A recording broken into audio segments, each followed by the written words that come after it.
Fascinating.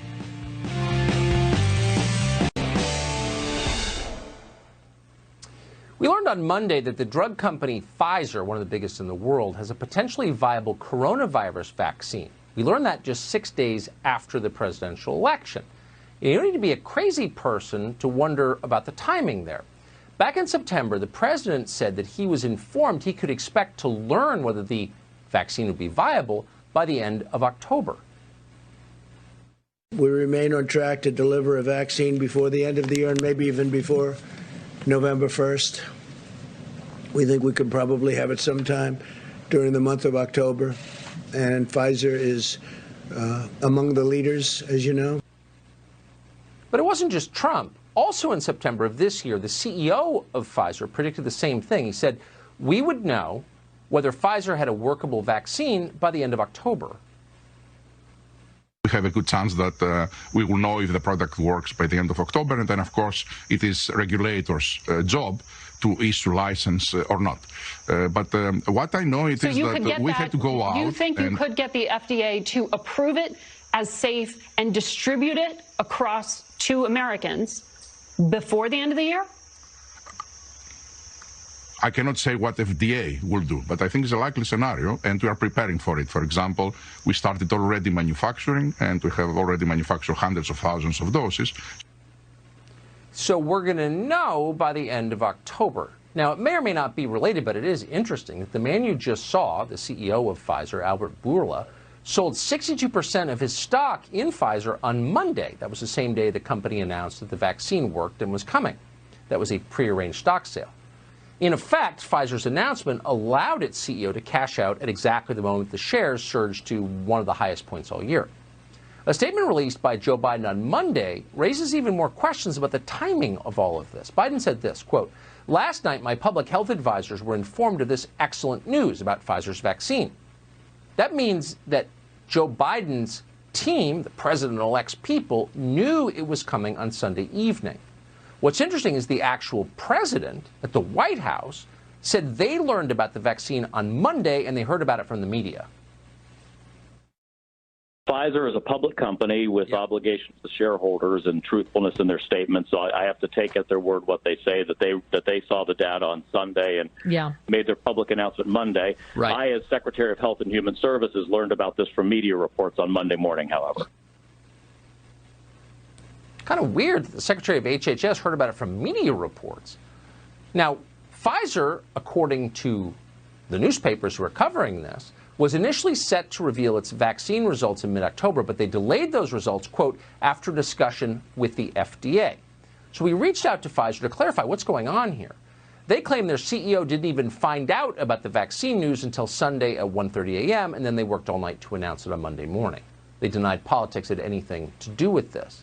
But politics was involved in this because some of the top people at PFIZER are highly political. Is there a connection? We're not sure. And that's why we've asked Vince Colonnese, who's a radio show host in Washington, who has worked on this story, to join us tonight and to explain.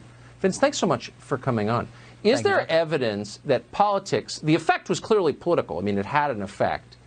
But was that the intent? Do you think politics played a role here? Well, there's no question the pharmaceutical industry does have a political incentive to throw Donald Trump out of office. Have you noticed all of the advertising this year dedicated to saying that the president is somehow a socialist for demanding that we pay just as much as foreign countries pay for the drugs we develop? They're really angry at him. They think that we're going to lose a lot of money if he stays in office. So there's a lot of incentive there. And the political acts, I think, have been pretty clear here. PFIZER, if you check their political donations, you can do it online tonight if you'd like, very clearly donated more to Joe Biden than they did to Donald Trump. That's true of the entire pharmaceutical industry. And also this week, in the announcement, when PFIZER announced that the vaccine was on its way and that it was doing well, they claimed to the New York Times that the president's Operation Warp Speed, remember that, launched in May, dedicated to sprinting this type of vaccine to the American public, was not a part of the development of the vaccine. A bunch of deeply dumb, credulous reporters quickly ran with that to claim that the president doesn't deserve credit. But the truth was he did. PFIZER later came out and recanted that statement and claimed, actually, yes, we were part of Operation Warp Speed to the tune of $2 billion taxpayer dollars. That's right. You and I are paying a lot of money for Pfizer to develop this vaccine. So they lied about that because, you know, why? I'm not sure. But lying about it, the effect of it was not to give a win to Donald Trump. And the fact is, as you noted, they could have released data on this in October. And instead, when did they release it? The first full business day after the media declared victory for Joe Biden. So the bottom line here, according to the story you just told, is that Donald Trump, more than any president probably in our history, has explicitly threatened the bottom line of pharma companies by saying we should pay the same price that, say, the Canadians pay for drugs developed in our country. They don't like him for that. They funded an ad campaign against him, and it seems entirely possible they timed the release of this news in a way that would help Biden and not Trump. And what's troubling beyond that, there have always been business incentives that have tried to push politicians around. And certainly in a health crisis, you would think they would set aside their politics and advance the interests of the American people as rapidly as possible. But the FDA here, I think, stands out as a very important thing. The president's been at war with his own FDA over the past few months, who have tried to place barriers in place to try and slow down the vaccine from getting to the public. They put in a never-before-seen 60-day safety period to ensure the safety of the vaccine. They don't do that in any other vaccine. This is the very first time it was done. It was announced just 2 months before the election. You do the math. Why is the FDA at war with its own president? Why did the FDA consult with Pfizer, they did, in mid-October, and slow down the release of this positive news until after the election? I think the FDA has a lot to answer for here as well. They are supposed to regulate Pfizer, not be in bed with Pfizer. This is I think, a huge deal. And I'll add one more. Eli Lilly this week, you remember on Monday we got an announcement about an antiviral drug, another breakthrough medicine. It's huge. It's really important for people who get coronavirus to get treated with this. We found out about this. That Eli Lilly emergency use authorization was sent to the FDA a month ago. It took over a month for them to approve this, and they did it one business day after the media declared Joe Biden to be the victor.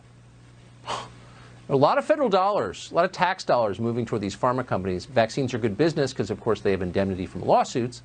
So, you know, it's not a bad thing to make a big-time vaccine. I think we have a right to know more about this. I hope you'll stay on it. Vince Colonnese, thank you for your reporting on it. Appreciate it. Thanks so much, Tucker. So much more ahead tonight, but first, the latest print advertisement just out from the Joe Biden team. You'll want to see it.